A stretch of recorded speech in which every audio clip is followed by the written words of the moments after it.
तो दोस्तों आज हम 4 स्ट्रोक पेट्रोल इंजन की वर्किंग प्रिंसिपल की स्टडी करेंगे। देखते हैं 4 स्ट्रोक पेट्रोल इंजन के जो मेन कंपोनेंट्स हैं वो ये है कि इंजन के साथ में सिलेंडर वो पार्ट होता है इंजन का जिसके अंदर फ्यूल का कंबशन होता है। अगर पेट्रोल इंजन होगा तो इंजन सिलेंडर के अंदर एयर फ्यूल मिक्सचर का कंबशन होगा, एयर और पेट्रोल मिक्सचर का। और अगर डीजल इंजन होगा तो इंजन सिलेंडर के अंदर एयर को कंप्रेस किया जाएगा, देन डीजल को स्प्रे किया जाता है, फिर कंप्रेशन के बाद में जो है कंबशन स्टार्ट हो जाता है। आफ्टर देन जो नेक्स्ट कंपोनेंट है इंजन का वो है पिस्टन वो पार्ट है जो इंजन सिलेंडर के अंदर रेसिप्रोकेटिंग मोशन को एग्जीक्यूट करता है। साथ ही जो कंबस्ट गैसेस से जो पावर इंजन को जो पिस्टन के ऊपर मिलती है उस पावर को क्रैंक शाफ्ट को ट्रांसफ़र करता है कनेक्टिंग रॉड के द्वारा, और क्रैंक शाफ्ट बाद में उस पावर को मैकेनिकल वर्क में कन्वर्ट कर देती है। देन क्रैंक शाफ्ट आता है। क्रैंक शाफ्ट वो कंपोनेंट है जो रोटरी मोशन को पिस्टन के रेसिप्रोकेटिंग मोशन में कन्वर्ट करती है।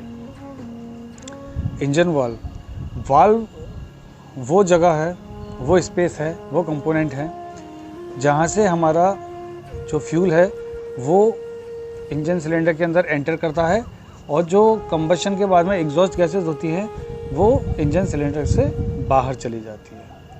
ये वाल्व के ऑपरेशन से ही होता है 4 स्ट्रोक केस में, और 2 स्ट्रोक इंजन में वाल्व की जगह पर पोर्ट्स होते हैं। तो वाल्व जो होते हैं वो जो है स्प्रिंग के द्वारा मेंटेन किए जाते हैं, और काफ़ी अच्छी जो है कंपोनेंट है, इम्पोर्टेंट है। देन कनेक्टिंग रॉड वो कंपोनेंट है इंजन असेंबली का जो पिस्टन को और क्रैंक को आपस में कनेक्ट करती है ताकि रोटरी मोशन को रेसिप्रोकेटिंग मोशन में और रेसिप्रोकेटिंग मोशन को रोटरी मोशन में कन्वर्ट किया जा सके। कैम शाफ्ट यूज़ की जाती है वॉल्व के ऑपरेशन के लिए। ये जो वॉल्व टाइमिंग होती है कि क्रैंक के कितने एंगल के रोटेशन के लिए कौन सा वाल्व कितना ओपन होना है, कब ओपन होना है, ये सब कुछ मेंटेन किया जाता है कैम शाफ्ट से। Then spark plug.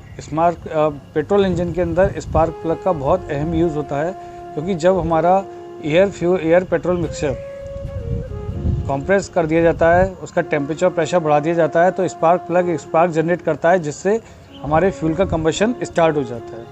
और डीजल इंजन के केस में ये स्पार्क प्लग रिप्लेस हो जाता है फ्यूल इंजेक्टर से। स्पार्क प्लग की जगह पर फ्यूल इंजेक्टर होता है। तो देखते हैं नेक्स्ट स्लाइड में क्या है।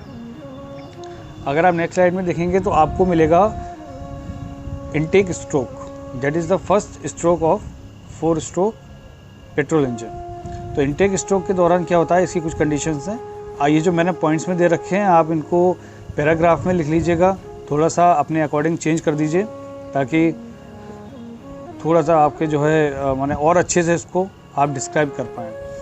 तो इनटेक स्ट्रोक या सक्शन स्ट्रोक के दौरान हमारे जो इनटेक वाल्व या सक्शन वाल्व होता है वो ओपन होता है ताकि जो फ्रेश चार्ज है, मतलब एयर फ्यूल मिक्सचर जो है कार्बोरेटर से, वो इंजन सिलेंडर के अंदर एंटर कर पाए, और एग्जॉस्ट वाल्व पूरी तरह से बंद होता है। पिस्टन का जो मूवमेंट होता है सक्शन स्ट्रोक के दौरान वो टॉप डेड सेंटर से बॉटम डेड सेंटर की ओर होता है,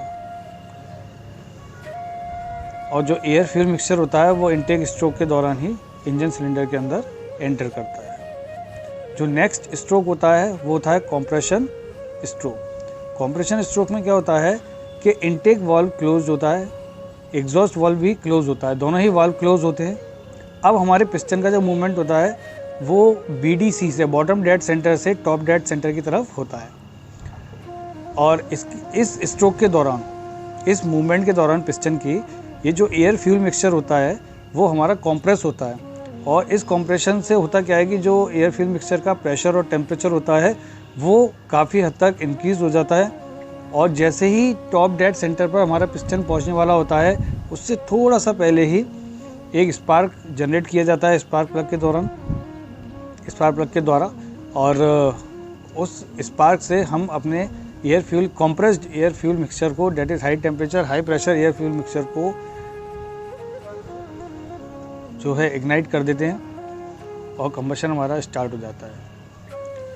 देन हमारा आता है, just a second,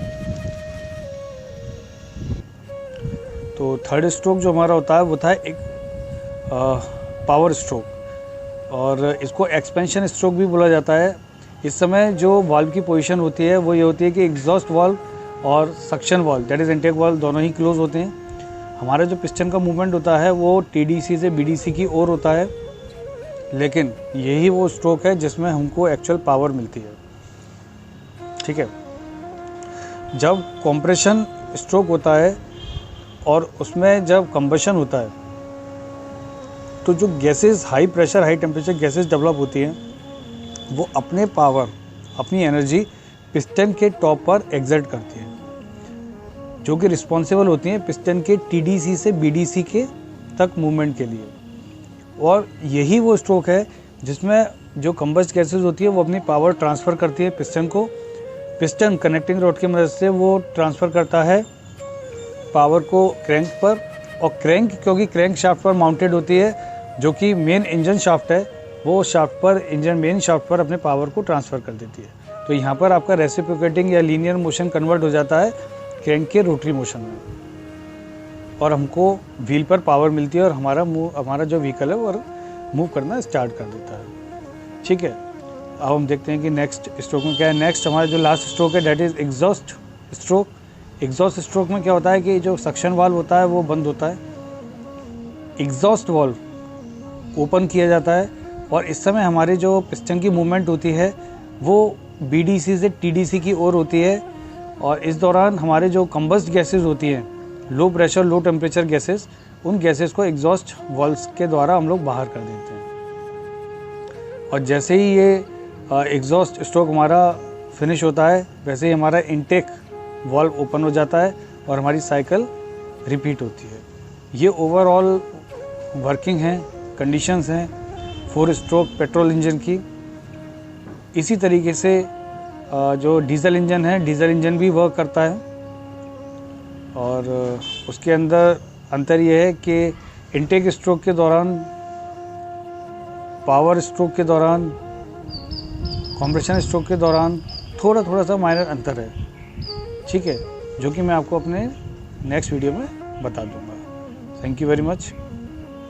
stay tune to my channel, like and subscribe it. Thank you.